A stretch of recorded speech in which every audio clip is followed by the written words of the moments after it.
Yo creo que hay 2 ejemplos que particularmente tendrían que alertarnos a todos los mexicanos hoy.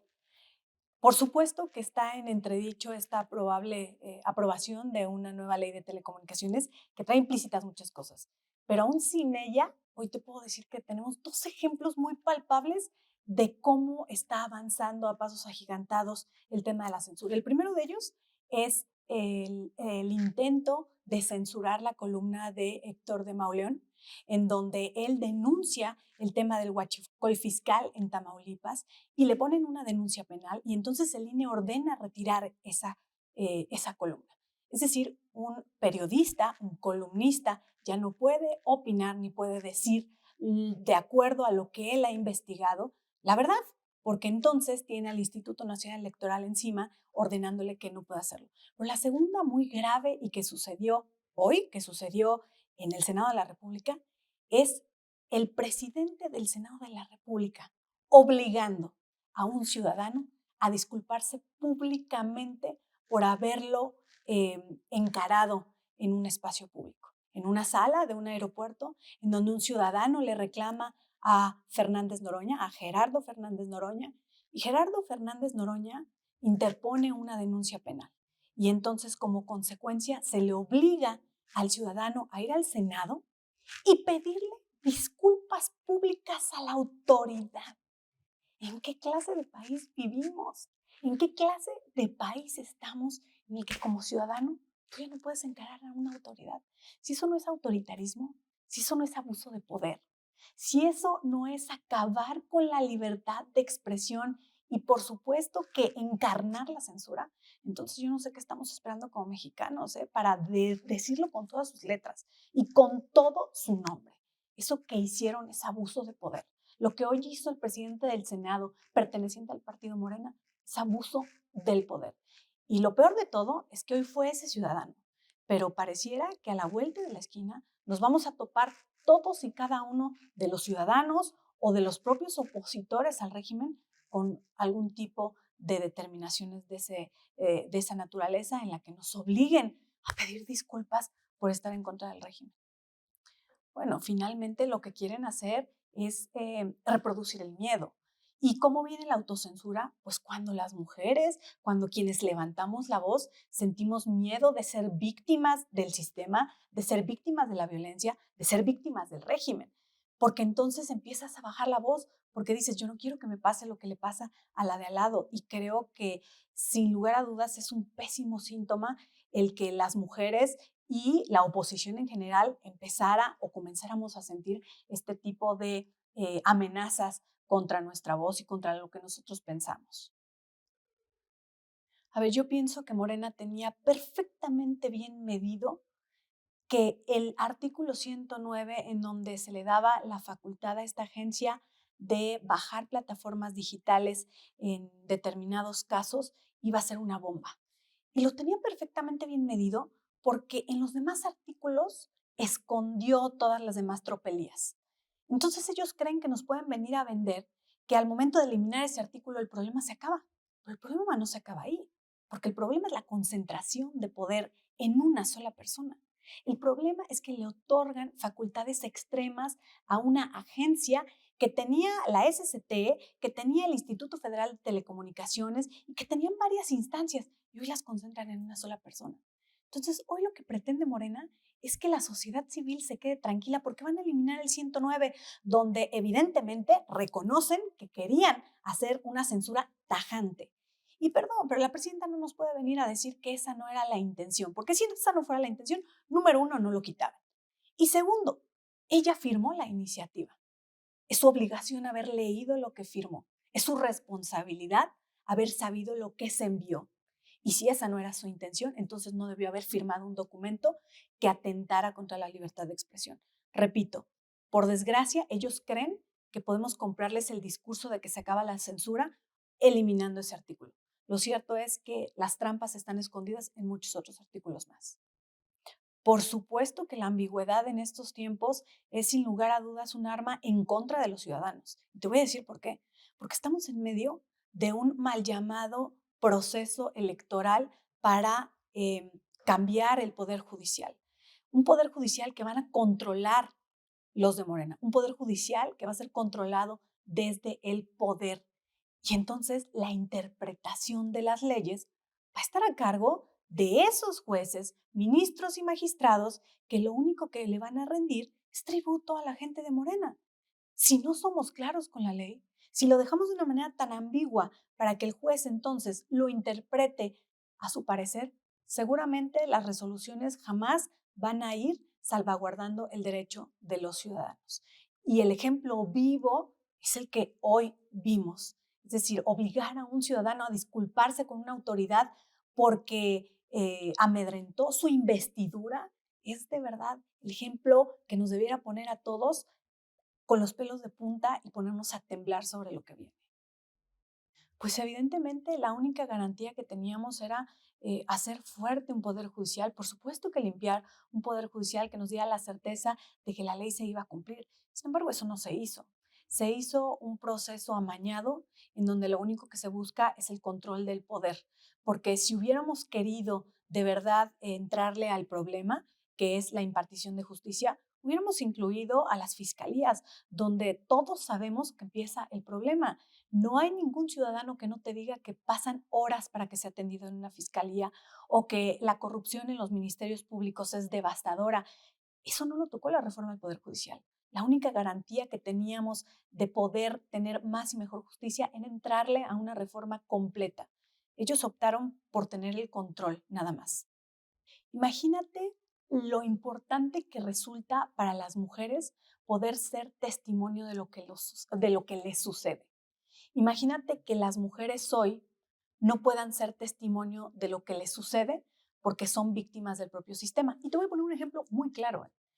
Y acaba de suceder en la Cámara de Diputados, cuando el régimen, cuando Morena, protegió a un probable agresor de mujeres, cuando la media hermana de un diputado, de un hoy diputado federal, acusó de un intento de violación a esta persona. Y que para poder ser enjuiciado, para poder llevar un proceso, necesitaba quitarle el fuero, porque nosotros tenemos un fuero constitucional que impide que puedan ejercer acción penal sobre nosotros. Pero esto se salva cuando la Cámara de Diputados decide que se le retire el fuero para que sea investigado. Ah, bueno, pues esta voz de esta mujer fue amedrentada, fue pisoteada e hicieron oídos sordos de su denuncia. ¿Qué clase de mensaje le estás dando a las mujeres? A esas mujeres que pretenden levantar la voz, acusar a su agresor y que lo que reciben del régimen es la protección al probable agresor. ¿Cuál es el mensaje? El mensaje es muy claro. La justicia es para los agresores. La protección es para los agresores y no para las víctimas. Así que, por supuesto, que esa víctima pues, no va a volver a levantar la voz, pero peor aún, quien la circunda, quien está alrededor de ella, quienes fueron testigos de un suceso como este, no van a querer levantar la voz cuando tenga que ver con personas relacionadas directamente al poder, porque saben que la justicia no les va a llegar. Se pierde, número uno, la democracia. Se pierde la posibilidad de tener la otra cara de la moneda. Se convierte en una verdad oficial, porque finalmente la presidenta Claudia Sheinbaum es lo que ha dicho. Es increíble escucharla en una mañanera diciendo que es su obligación como gobierno proteger a las audiencias en este concepto que ellos han dicho entre distinguir si es una verdad o si es una opinión. Es grave que el Estado se esté autoproclamando como el protector y el cuidador de la verdad, porque entonces nos quedamos con una sola verdad, la del Estado. Y ese es el gran riesgo que tenemos, que a partir de ese momento la única verdad que conozcamos sea la que ellos nos quieren contar. No, pues yo te diría que al contrario, lo último que ha hecho este gobierno es poder trabajar por una cultura de la participación.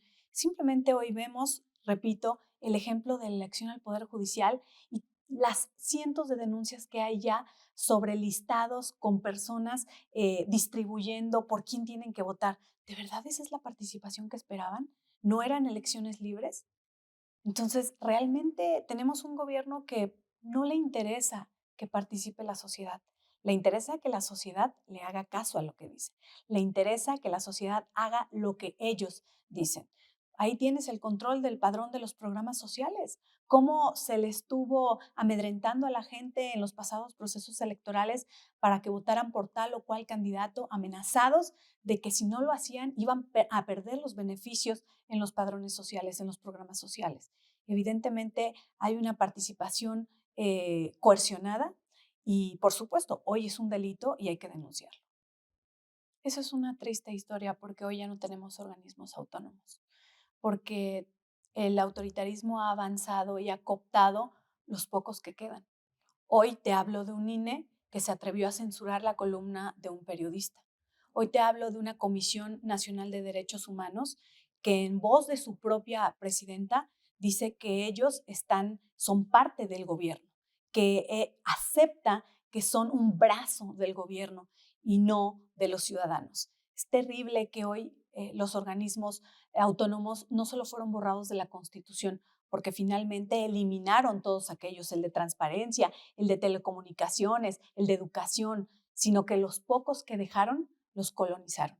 Siempre hablábamos de que iban a colonizar el INE y pareciera que finalmente lo hicieron. Hicieron llegar a personas que lo único que hicieron fue autodestruirlo desde dentro. Y es una tristeza que hoy todo ese esfuerzo ciudadano por tener organismos autónomos que defendieran causas ciudadanas, que se apartaran del gobierno para la toma de decisiones y vieran con otra perspectiva la toma de decisiones, pues hoy ya no existan y estamos a merced de lo que el gobierno quiere. Absolutamente. Creo que la libertad de expresión en todos los ámbitos está en riesgo. Creo que hoy, ante la eventual aprobación de una nueva ley de telecomunicaciones que contempla el control absoluto a través de una agencia, todo está en riesgo. No solo la comunicación en redes sociales, la comunicación en medios de comunicación tradicionales y, por supuesto, la voz de todos los que opinemos distinto. Yo te diría que la obligación que hoy tenemos como legisladores es dar el debate en la tribuna y decir cuál es el riesgo de que leyes como estas se aprueben. Pero también sé que nuestra voz no es más fuerte que la de la sociedad civil organizada y la sociedad civil unida. Por eso es muy importante que el día de hoy tengamos en cuenta que la defensa de nuestras libertades, que la defensa de nuestra opinión y que la defensa de lo que podamos o no decir no solo recae en lo que va a suceder en la Cámara de Diputados y en el Senado de la República, recae en todos los ciudadanos para levantar la voz hoy que podemos y no permitir los atracos que hoy estamos viendo, porque ya no nos los cuentan, ya no es algo que podría suceder, está sucediendo. Y tenemos dos casos muy palpables que aún sin la aprobación de la ley están pasando por encima de los ciudadanos. Hoy fueron ellos. Aprobada la ley, podemos ser cualquiera de nosotros. Mira, es muy difícil poderle decir a una mujer que le entre con valor a los temas cuando siente miedo, pero yo soy muy afecta a una frase que dice, hazlo sin miedo, y si tienes miedo, hazlo con miedo. Creo que es el mensaje que podría dejarles. Finalmente, la única manera en la que podemos ser escuchadas es levantando la voz, y peor es no hacerlo. Porque finalmente es una libertad, finalmente es lo que está consagrado, de hecho, en los derechos humanos, que no puedas ser molestado en tu opinión, que no haya ninguna clase de censura. No es un derecho que nos inventamos en México, es un derecho humano. Y si no somos capaces de luchar por algo tan esencial como decir lo que pensamos, seguramente nos vamos a estar lamentando en pocos años, porque todo lo que advertimos que sucedería ha sucedido de a paso, donde quizá el ciudadano de común no se ha dado cuenta, porque ha sido casi imperceptible, pero hay muestras de cada una de las cosas que han hecho y de cómo se han ido apoderando de nuestras libertades y de todo lo que representa ser mexicanos libres, mexicanos con conciencia, mexicanos con la posibilidad de decidir. Así que creo que es el último llamado que tenemos porque las cosas se pueden poner todavía mucho peor de lo que están si no somos capaces de tener claro qué es lo que se tiene que hacer. Es difícil poderle decir a la gente que tiene que participar de esto. Sé que ha habido muchos errores en la política, en todos los gobiernos, y que es difícil hacerle sentir a la gente la necesidad de que participen, pero verdaderamente se tienen que involucrar, porque hoy somos una minoría en la Cámara de Diputados, pero esa voz que puede resonar muy fuerte de la mano de los ciudadanos, créeme que puede hacer la diferencia.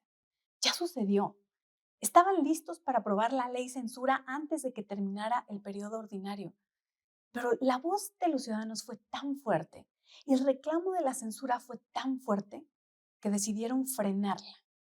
Es el momento para volver a hacer resonar esa voz potente de los ciudadanos que ningún diputado, ningún senador, ningún líder de partido, nadie va a tener si no es al unísono de todas y todos los que creemos que nuestro país está en riesgo. Así que si hay algún momento en el que has pensado que involucrarte en los temas públicos es una buena idea, es este el momento. No hay otro. Quizá más adelante ya no tengas la oportunidad. Así que es hora de poner las manos y el corazón para defender lo que tenemos en nuestro país y sobre todo para defender a los que vienen detrás de nosotros.